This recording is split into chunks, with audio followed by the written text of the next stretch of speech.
o'clock in Pirate Country, and it's time to get pumped up with the P-Man. Hit the door and hit the road. 94.3 The Game is going to get you home, and the P-Man's not holding back. Yes! Yes! Pirates win! Pirates win! Bring on the Patrick Johnson Show on 94.3 The Game. Holy mackerel! Oh, my goodness! The flagship station of the ECU Pirates. All right, welcome in, everybody. Hi again. It is our Get You to the Weekend edition of the Patrick Johnson Show, and we got a big one today. We got Joey Football coming up, Joe Sampson. Of course, Joe, Pilk, and myself will be involved in the pregame for Pirate Game Day Countdown for Anson, Belt and Buckle and Orthopedics East coming up on Saturday, tomorrow, 12:30, and looking forward to bringing you coverage of ECU and the Charlotte 49ers. Coach Logan is here. Of course, the star of the Steve Logan Show, which airs Thursdays at 5, 94.3 The Game in Greenville, 96.3, Talk 96.3 down in New Bern, Jacksonville, and Morehead City, and down to Wilmington, and also on the IBX Media app. Coach, great to talk to you. Let's start. It was a nice ceremony, nice recognition, deserved recognition with the 99 team, and that seemed like a really special opportunity for you to catch up with a lot of those guys. Yeah, I hadn't connected with many of those young men over the years, but we were in a kind of a tent over by the strength center pregame, and I got to visit with each one of them kind of individually and check, how they're doing. Life happens, right? Mm-hmm. And suddenly all those guys are 45 years old and married, kids, and this, that, and the other. But the success stories that I heard over and over and over and over again from each one of those young men was absolutely profound. And, they all said the same thing, which was gratifying, that the program that they went through kind of prepared them for the journey they're on right now. And, so I walked away from it feeling like, maybe we did a lot of things right. And there were, the success stories were overwhelming.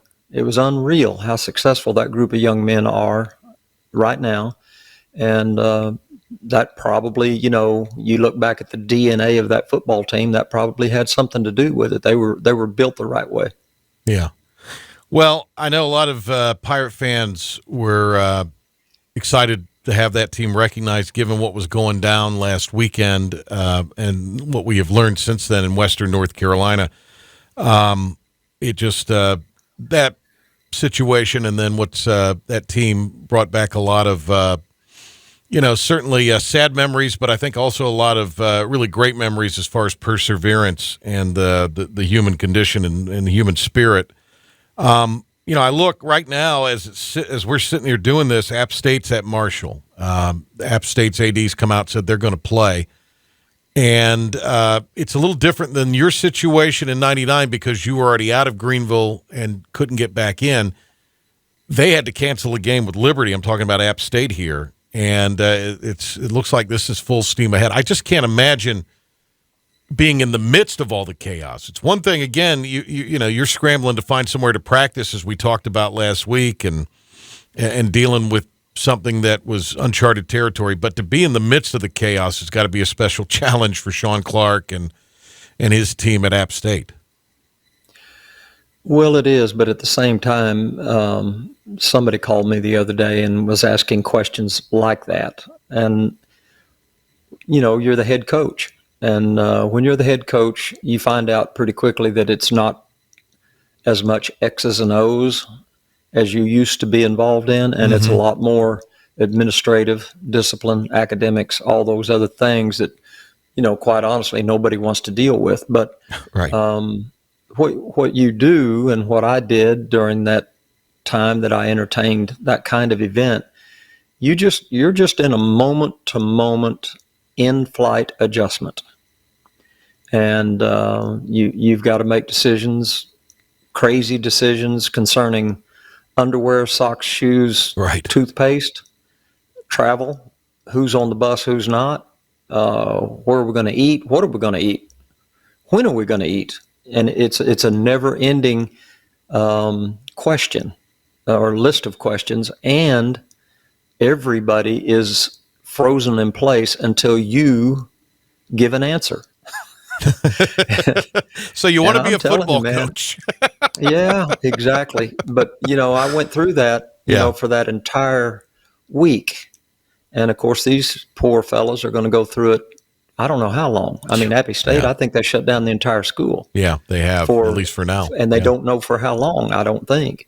So, but I will say this. I remember when we went, out of nowhere, and again, all of this stuff happened around me, even though I was at the epicenter of it. Mm-hmm. I was just trying to, again, just solve problems. And then later on, somebody came and said, hey, they're going to give you the Spirit Award. Right. From ESPN. Well, I didn't even know what that was. I'm not bent that way. I'm not a pop culture guy. I'm not interested in the cameras. As a coach, I was never interested in the camera or the interview or any of that stuff. Mm-hmm. And I said, okay, great. And then they told me we had to go to it. Well, okay. Now here's another plane flight, and here's another 3 days out of my life that I'm not really doing what I want to do, which is coach football. Right. But I do remember saying this. I do have a very specific memory when they pulled me up on stage and they said, okay, say something. I said this: college football in its infancy, in its beginning, was a vehicle to bring people together. That's really all college football was back in 1920. And it grew into something that nobody could believe it grew into. And it had a lot of warts. There was a lot of ugly things attached to college football. But in that instance, college football did what it was meant to do, which is bring the people of Eastern North Carolina together at that particular football game and provide a sense of relief of some sort. So I would say the same thing to App State, that this is part of your manifest. Go play. The people will momentarily root for you and then get back to the business of cleaning up. Right. Yeah. And so it's a vehicle. It's a healthy vehicle in this particular instance. Steve Logan with us every Thursday at 5 on 94.3 The Game and the IBX Media app, also 96.3 down at the coast. It's the Steve Logan radio program, The Logan Zone. Coach is killing it with that. So lots of football I want to talk with you here today. ECU at Charlotte this weekend. And, I think back to the time that you were I was thinking back to the time that you were in your, time at East Carolina, and just the kind of schedule East Carolina would have to play, and then where we look now, you've had the rise of Charlotte and the rise of the aforementioned App State to the now FBS level. It's took an already pretty crowded neighborhood and made it really, really crowded. And there's a lot of talent in the state. I was hearing something this week that North Carolina's got the 5th most number of players in the NFL or something like that, as a state. Mm-hmm.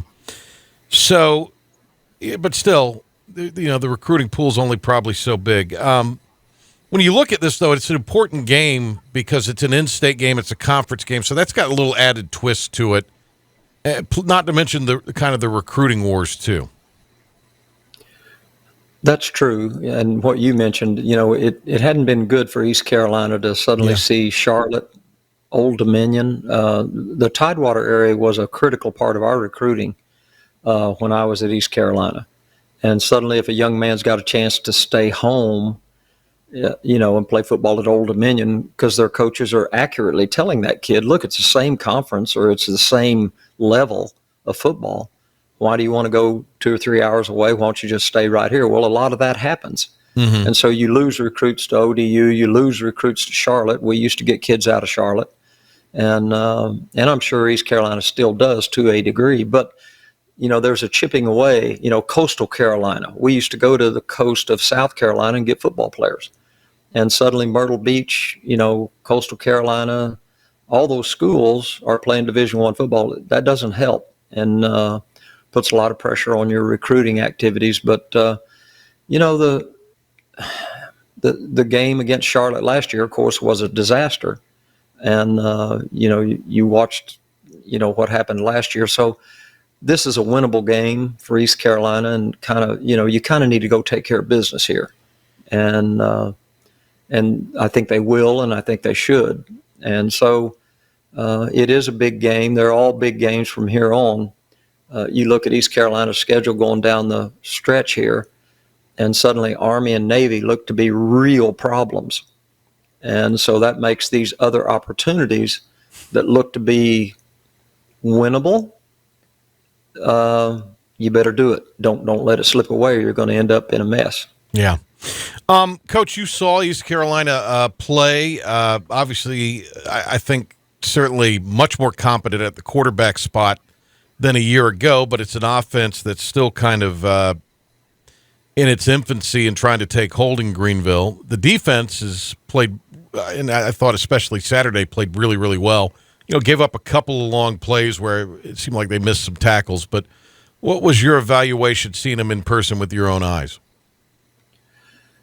I think they're growing, into the offense. I think it's the coaches are figuring out, well, we thought we were going to do this, but we can't. Right. We're now going to do this. And that takes place every year with every coach, every team. And I think that I'm seeing that. And, eventually, if you're a good football coach, you do what your players are capable of doing. And there's some of that is beginning to take place now, which is healthy. And like you said, the quarterback thing was such a debacle last year that anything was going to be better. And so that's better.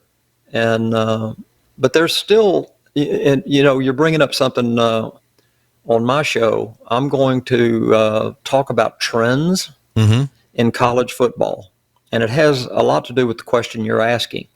There are styles of football all the way from Army, Navy, flex bone ideas that are kind of unique. And then you go all the way up to the air raid principles that are, spread out and throw it ever down. Those are the two extremes. And somewhere in between there is all the other kinds of football available to coaches to choose and mold their team around. And I'm going to talk about trends on my show and just kind of take people from the early 90s up until today, because it's kind of a fascinating journey from my viewpoint. Okay, I'm a generation ahead of the guys that are coaching, and I'm out of the game now.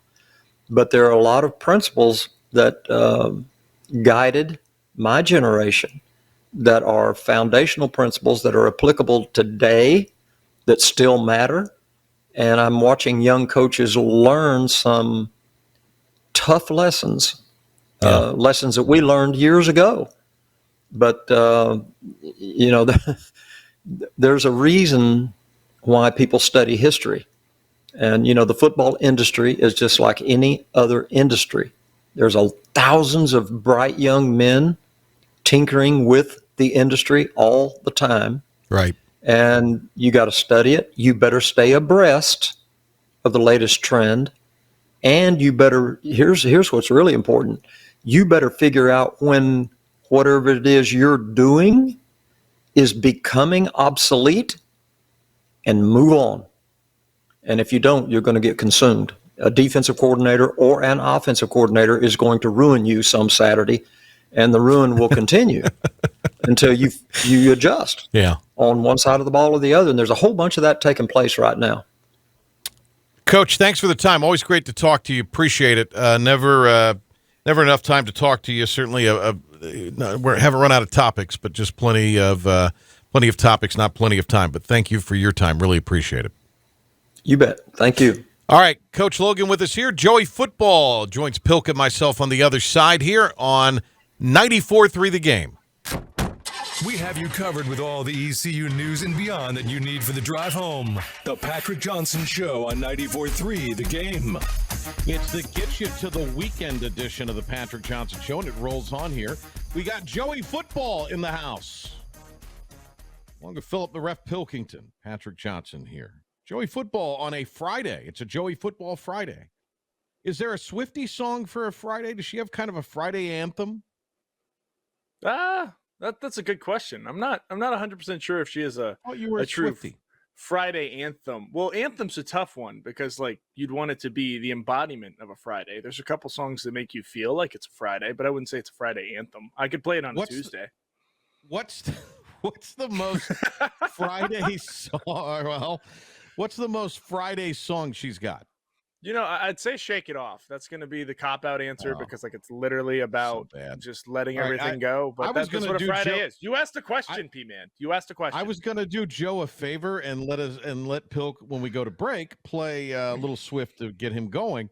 But now I'm vetoing that. That's not happening, and there's not enough to override the veto here. Do you agree with that, Philip the Ref Pilk? I agree. That whole thing was rough, but I have to say, Patrick, you can only be so disappointed in the answer because ask silly questions, like asking about Tay-Tay, you're going to get silly answers. So you kind of walked into that one yourself. Play stupid games, you get stupid prizes. I hear you. I understand what you're saying. Joe Sampson, a rare Friday appearance on the Patrick Johnson Show. Joe, is this a rivalry, this ECU Charlotte? Because it isn't a series in sports until you win on the opponent's home floor. So Charlotte has won on the home field of the Pirates, and they're pumping it up. They're calling it the hottest ticket in town. They're calling it what is important about this budding rivalry. From the Charlotte perspective, they are selling this as a rivalry. Yeah, I mean, the first thing you have to think about is proximity. Everybody wants the close game to be the rivalry. Everybody wants it to be a Michigan-Ohio State. Everybody wants it to be the NC State versus UNC game that everybody gets up for. But it's not going to be that. You have to build it that way. I appreciate, actually, Charlotte going to the lengths it has to try and create this rivalry because you're trying to get regional buy-in. You're trying to make it a conference thing because you're going to play now until somebody up and goes to the Pac-12 because nothing says the Pacific 12 like North Carolina, but we'll get into that later. So I think they're trying their best to do it. I saw a couple clips. They're trying to tape over all the E's, similar to how Ohio State tapes over all the M's on campus. Yeah. And I don't think you're at that point yet, but I understand trying to sell it and hype it up and buy into it, because if you want it to be something, you have to get everybody in on board. And football is the biggest sport to try and get people to buy into, because basketball is not going to be the rivalry you need it to be. It's always going to be football. I trust the opinions of a lot of our football experts that we have on here, and they really are not sold on the ECU offense. I'm talking to people who study film. As part of their living. You've studied it because you played. I think the offense is maybe slightly below average. I don't think it's completely hopeless. I think it's shown some signs. 27 points, under 300 yards a game. We go beyond the numbers, and it seems like that's a lot of productivity, but not a lot of point, or a lot of moving the ball without point productivity. How's that assessment? Yeah, they're very productive offense. They just don't finish. They don't capitalize. The eye test, they suck. The eye test is terrible. Oh, really? I mean, Gardner Webb, they beat them by 1 point. They came back. I'm talking about the Pirates. I thought you were talking about Charlotte. No, yeah, ECU. No, I thought Joe was making headlines there for a minute, Pill. God, no. I thought Joe was making headlines and going to go all in on the Pirates. I was about to say, man, it has not been great, but darn, I thought Joe. you were going to be like, I thought you were going to say things so you could get social media clicks, like maybe some of your former teammates. No, I'm not Cam Newton. Hey-o! I'm not Cam Newton. Hey-o! Whoa. Jeez. Okay. That's bold. No, the Pirates are going to be fine. They're going to be in that situation. They try to get into the situations they can. Having a kicker now is going to change the landscape. Obviously, Conrad wasn't himself, and we know now from the injury that you're going to go to a different guy. You can feel confident about that. He went 3 for 3 on extra points. He went 3 for 3 on field goals. He's responsible for 12 points, and that's a huge swing, especially last year, considering this is a team that you had on the ropes for the Andrew Conrad game winner, and you didn't score a touchdown.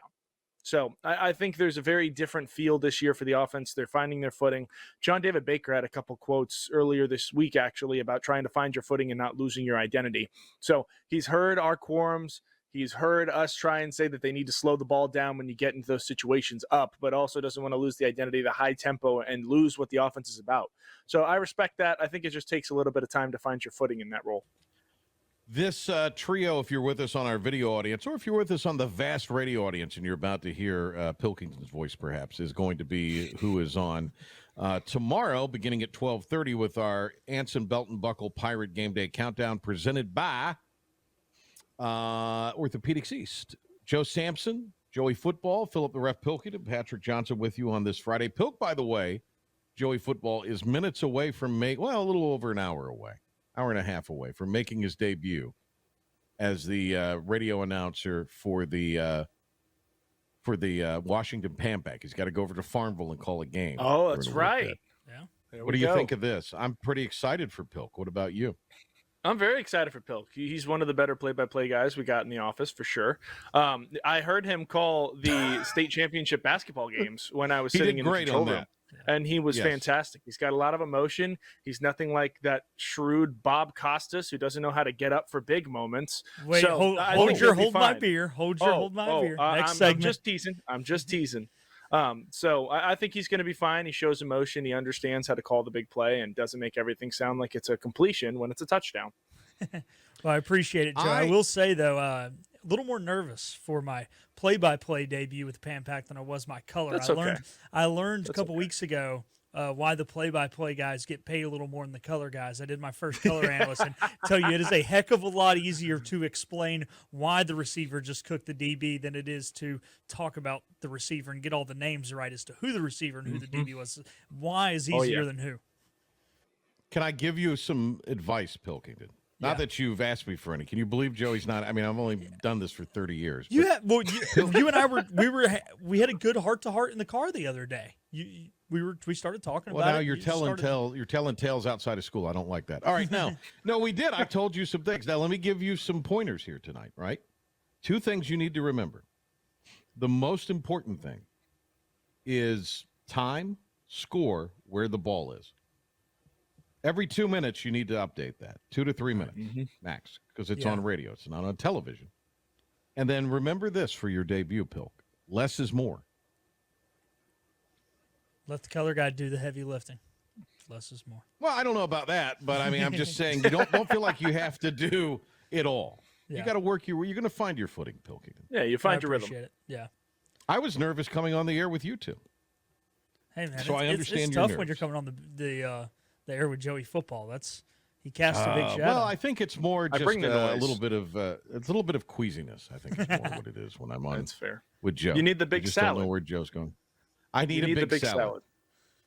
I ate apples all day yesterday, Joe. That was part of my reset.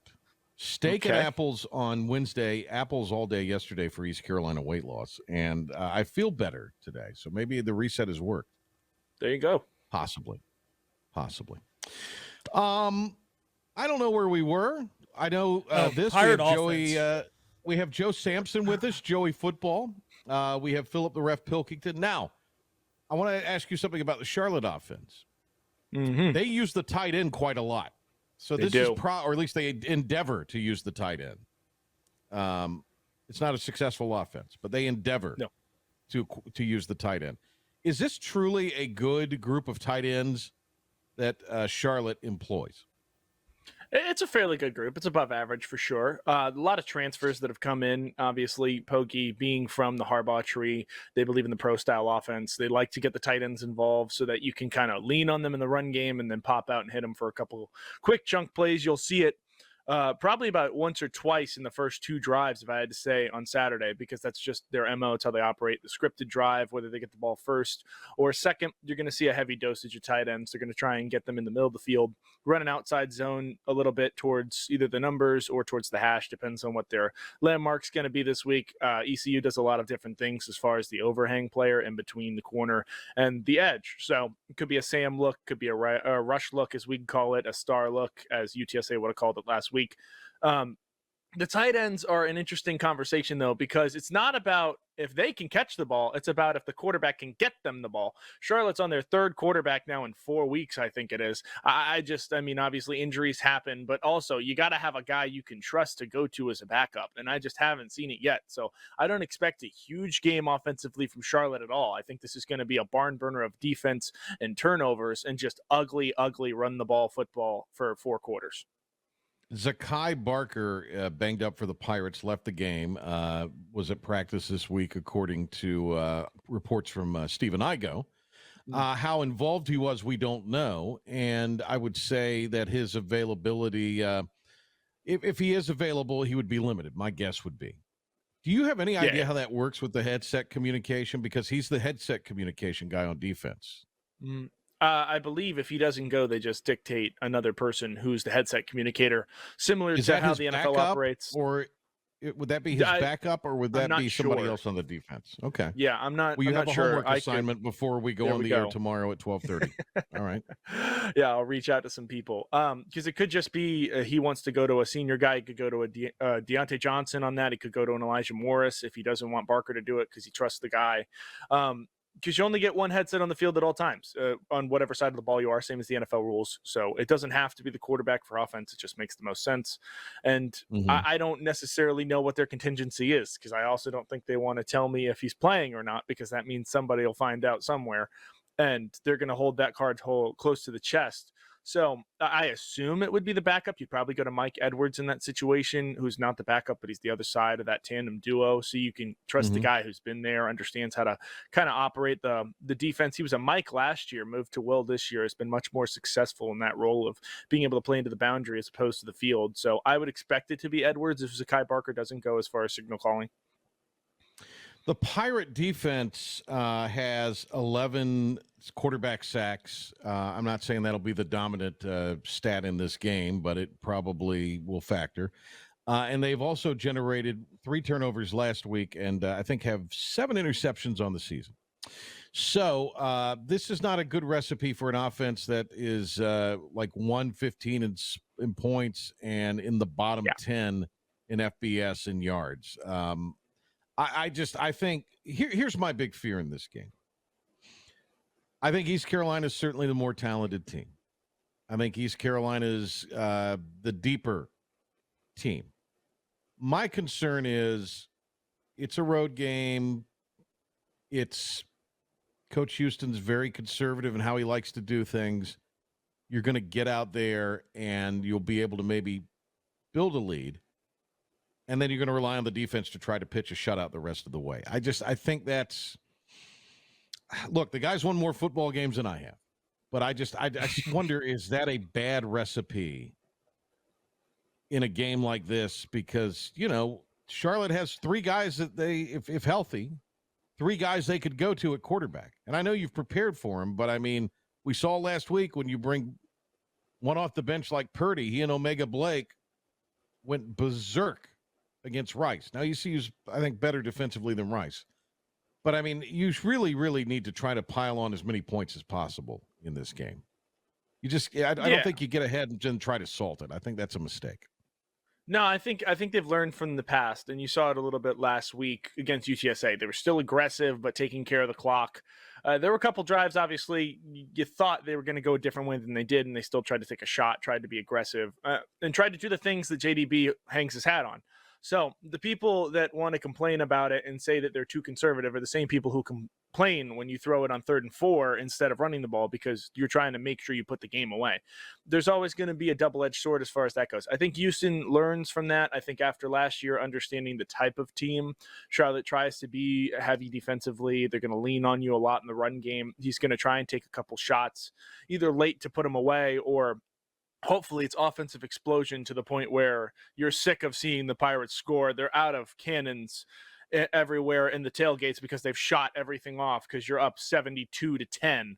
But I don't think it's going to be that kind of game, but I do think they're going to have that kind of mindset to be aggressive. This is a team that's built on defense, but now offense has become the most polarizing topic because if your offense scores 60 points, Your defense lets up 17. You win by a large margin. It's a lot more comfortable. It's a lot less nitpicky, I guess is the way to put it, on the sideline where you're trying to worry about adjustments. So look for the offense to stay aggressive. I think Houston understands that's the identity of this offense, and I think he's going to change his tune a little bit as far as late game and trying to put the game away instead of not lose the game. You referenced Conrad. How about Noah Perez? What did you think of the specialist of the week? By the way, Pilk, are we rolling on this? We could just use this segment as the first segment tomorrow, and we can all eat lunch during the pregame show. I think that seems to be the plan that we should order some pizza is what it sounds like. I can't have pizza, but we could all eat lunch, though. Everybody bring your bag lunch, and we could eat it tomorrow. Noah Perez, Joey Football. Yeah, the transfer from Akron has been a revelation. He's consistent. He understands where his kick path is supposed to be. And that's a big thing. Operationally, they were probably the best they have been all season. Alex Harper is doing a phenomenal job in the short snap situations. And Luke Larson looks like he's holding again like he used to. I want to say it was 21 was probably his best year operationally. And it's just a comfort thing. I mean, you've been with Harper now for 3 years. You feel that way. You understand where the ball is supposed to be.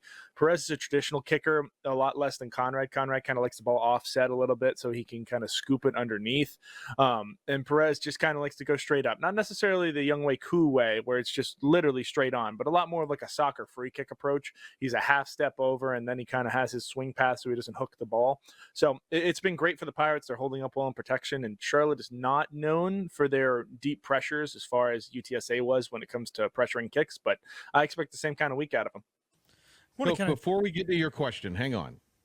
We had the dog. If you're watching us on video, or at least we could see it, Joe's dog came up. What's the dog's name?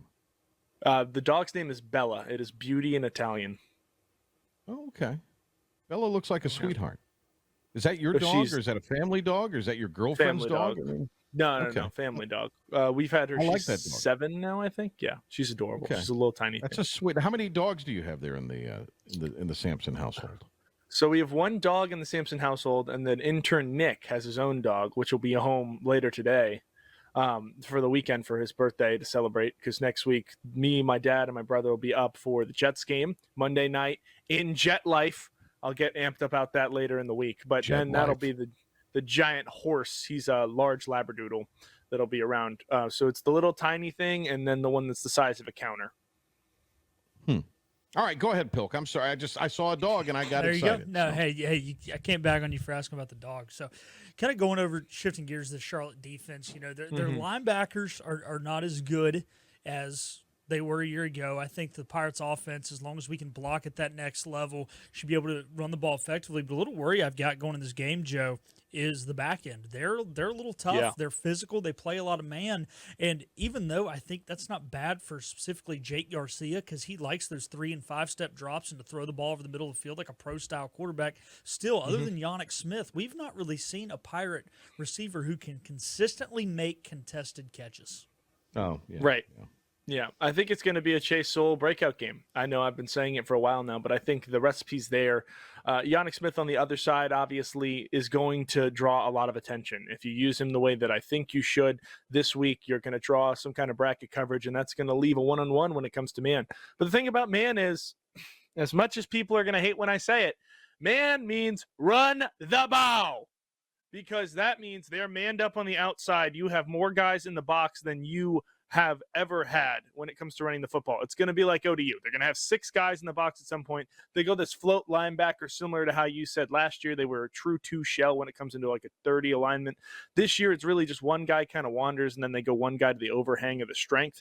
So that'll be an interesting matchup. I think Sowell is going to have a big game as far as it goes against the man. I wouldn't see a ton out of Anthony Smith Jr. They do like to go over the top a lot. Biff Poggi has a ton of experience, as does the DC, at facing really speedy receivers from their time in the Big Ten. So I think they're going to understand how to kind of limit him and play to the sideline while also making sure there's no space. But I expect the Pirates to run the ball often, and I expect it to be for big gains the way that they set up defensively. A good producer would have had the clip. That's all I'm going to say. A good producer would have had the run the ball clip. Oh, yeah, I know. It's somewhere. It's okay. He's so locked in on Washington. Just have it for tomorrow. Have it for tomorrow. No, that's Dom's production. I'll make sure Dom's got it. So, speaking of tomorrow, it'll be Joe Sampson, Philip the Ref Pilkington, and yours truly on the Anson Belton Buckle Pirate Game Day Countdown, brought to you by Orthopedics East. And we will be on the air at 12:30 tomorrow. All right, let us hit a break. We'll come back. Pilk will do an update. And then a little hold my beer and maybe some picks to end the show. I like it. It is the Get You to the Weekend edition of the Patrick Johnson Show. Stay tuned. The one and only Philip the Rep Pilkington on an update when we come back, and then hold my beer to wrap things up on this Patrick Johnson Show Friday. Do you have something you need to get off your chest? Get off your chest. I am not here for rage. I'm here for revenge. Did your favorite team blow another game? They are who we thought they were, and we let them off the hook. Or is there just something that's driving you crazy? I'm as mad as hell, and I'm not going to take this anymore. It's time to let it all out. You have made me very angry indeed. With another edition of Hold My Beer. Hold my beer. What grinds your gears? It's Hold My Beer. Let's start with Philip the Rep Pilkington and his Hold My Beer. What you got, Pilk? Alrighty, boys. Hold my beer. People that do not know when to get up during sporting events. The section we were sitting in at the Panthers game, we were 4 rows from the top of the section where the people walked down from. We had this couple. Right. By the way, they got up together every time. I don't know if they were using the family bathroom or what was going on. She never got up without him or vice versa. They would always come and approach us. My dad's sitting on the aisle right at the beginning of a play. Like, stand at the top, wait till the tackle gets made, and then run down the stairs, as the ball is being, as the ball's being spotted, the huddle's being regrouped. We also had another guy who got up and walked out as the huddle was breaking out of a media timeout. You've had 3 minutes to stand up and leave, and you wait, you sit through the whole media timeout, and then you all of a sudden got to do whatever it is you got to do. Come on, have a little courtesy, people. Don't try your best to not be walking in the middle of plays. What I will give your Carolina Hurricanes, which kudos to them for raising all the money they raised with their midweek game for hurricane relief in Western Carolina, is they won't let you walk down when the puck's in play. I love that. Not. I think every stadium in America should if there's play going on, you are not allowed to walk back down to your seat. You have to wait till the television break. I guess they do that in all NFL arena or NHL arenas. They should do it in every sports stadium and arena on the planet. On the planet Basketball's Earth. tough though. Yeah. Basketball is the only one that you may not be able to do it. Yeah. But football, I think, it's 14 seconds max. Yeah, you don't have to wait till a media specifically, but just like I said, if right as the tackle happens, dead you take ball. off. Yeah, dead ball. Same thing with like baseball. I'll like at least wait till the batter changes. I might not wait till the inning's over, but I'll wait till the guy gets out or whatever. No, I like my rule better, and if that way, of course, they wouldn't like it because less people would go to the concession. Yeah. This is roughly a year ago, we played Charlotte, and this was the game where I sat in the club level, and there were some people up there that couldn't handle themselves, and they were getting up and doing things they shouldn't have been doing because they may have had too much. So, Joey Football, what's your hold? They needed to hold a beer, and they did send it down their gullet or hold a sup crush or whatever they were having. All right, Joey Football, what do you have?